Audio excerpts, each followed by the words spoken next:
Welcome to my channel. Today நம்ம சேனலில் என்ன பார்க்க போகிறோன்னா மீன் குழம்பு ரெசிபி தான் இன்றைக்கி பார்க்க போகிறோம். என்ன மீன் குழம்புனா மத்தி மீன் குழம்பு.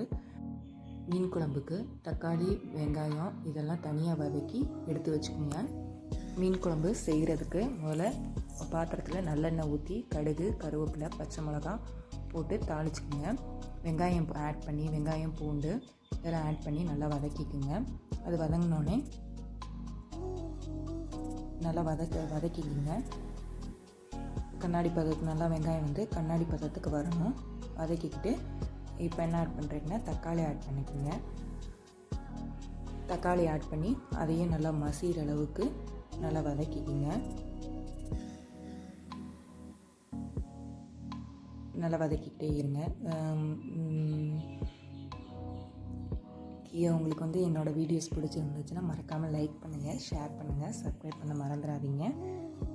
எல்லோரும் நல்லா பார்க்குறீங்க என்னோடய வீடியோஸை, மறக்காமல் சப்ஸ்கிரைப் பண்ணுங்கள். இப்போ நல்லா வதங்கிக்கிட்டே இருக்கும்போது நான் ப்ளெயின் பேஸ்ட்டு சொன்னேன், வெங்காயம், தக்காளி, கருவேப்பிலை போட்டு தனியாக ஒரு பாத்திரத்தில் வதக்கி வச்சுருக்கேன். அதை மிக்சியில் நல்லா பேஸ்ட் மாதிரி அரைச்சி தனியாக ஒரு பாத்திரத்தில் வச்சுக்கோங்க. அதுக்கப்புறம் புளி ஆட் பண்ணிக்கோங்க. புளி நல்லா முதல்ல ஊற வச்சுருங்க. ஊற வச்சு புளியை ஆட் பண்ணி அதிலே மிளகாப்பொடி, உப்பு எல்லாம் சேர்த்து நல்லா கரைச்சி வச்சுக்கோங்க ஒரு பாத்திரத்தில். மீன் குழம்பு செய்கிறது ரொம்ப ரொம்ப ஈஸி. ட்ரை பண்ணுங்கள், நான் சொன்ன மாதிரி ட்ரை பண்ணி பாருங்கள். நல்லாயிருக்கும், நல்லா டேஸ்டியாக இருக்கும். இந்த மீன் குழம்புக்கு மாங்காய் ஆட் பண்ணிங்கன்னா இன்னும் நல்லாயிருக்கும்.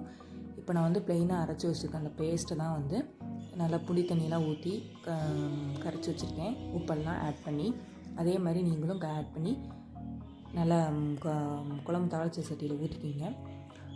நல்லா கொதி வர வரைக்கும் வெயிட் பண்ணுங்கள். குழம்பு நல்லா கொதித்து வரும்போது மாங்காய் இருந்தால் மாங்காய் ஆட் பண்ணிக்கோங்க. இருக்கிறவங்க சேர்த்துக்குங்க, இல்லாதவங்க ஸ்கிப் பண்ணிக்கோங்க. மாங்காய் போட்டால் மீன் குழம்பு இன்னும் சூப்பராக இருக்கும். மீன் குழம்புங்கிறது இன்றைக்கி வச்சு சாப்பிட்றத விட நாளைக்கு வச்சு சாப்பிட்றது ரொம்ப டேஸ்ட்டாக இருக்கும். நல்ல குழம்பு கொதித்து வந்தோடனே நம்ம மத்தி மீனை ஆட் பண்ணிக்கலாம். நான் மண்டையும் வால் இந்த பகுதியை மட்டும்தான் குழம்புக்கு சேர்த்துக்கிறேன்.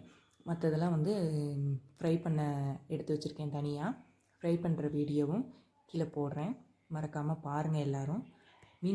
மத்தி மீன் குழம்பு செஞ்சு பார்த்துட்டு எப்படி இருக்குன்னு எனக்கு கமெண்ட் பண்ணுங்கள்.